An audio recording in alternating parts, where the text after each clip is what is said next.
Just a heads up to earphone users, there's going to be a lot of background noise and probably a lot of wind noise. There's someone rounding up cows down behind me.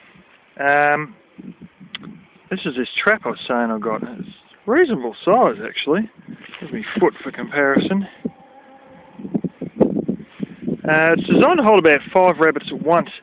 How it works is there's a little end for the smaller holes, and another end that's sort of for the bigger holes with these bits that fold out.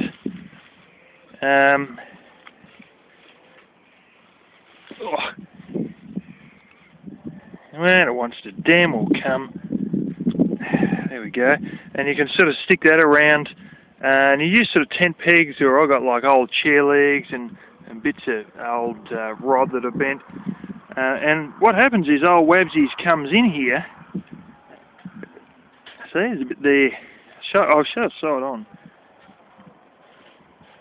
Piece there. And old Rabsies on this end as well.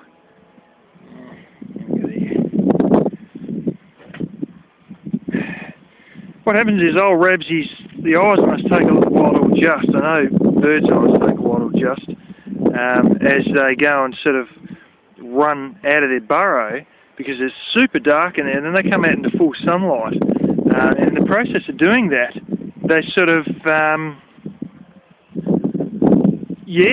their eyes don't adjust quick enough, and before they've known it, they've ran through this, bang, one-way door, and then they try and get back, but they can't get back. And that will hold, apparently, 5 rabbits in it. But you've got to go around and block up all the other holes with rocks or whatever. They say don't use dirt or something like that. She said something along the lines that you should stuff newspaper around the sides, because they won't try and dig through newspaper. They don't like the noise of the newspaper crumpling or some strange thing like that. But yeah, I've just stuffed a couch cushion in there. But that's one of these so-called humane traps. There's other traps that are the jaw type ones that you press in the middle and bang, they close up. They're banned for use here, but people still have them as collector's items. I even found a couple of broken ones in my uncle's place.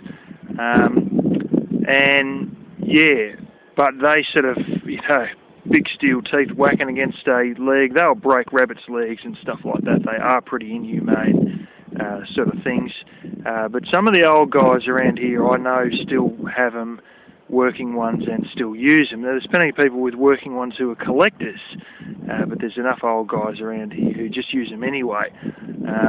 I've heard of some use for more than just flaming rabbits too. But anyway,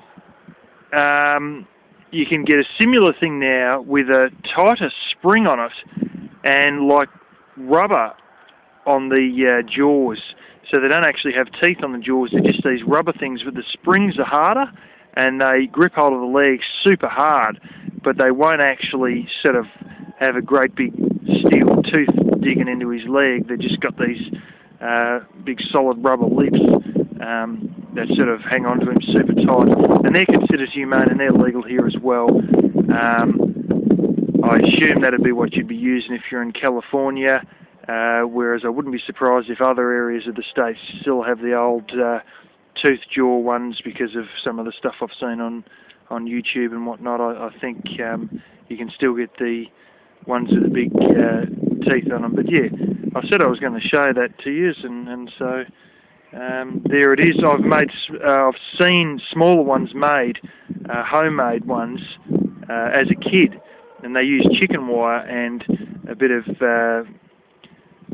thick sort of wire or thin rod as a frame, and chicken wire tied onto it, and it was essentially the same thing, but it was a homemade one that some bloke had made in his shed that he used to have. And oh man, he could catch some rabbits. I've seen literally grain sacks with rabbits in them. That's how many rabbits he was catching, all live, all unharmed.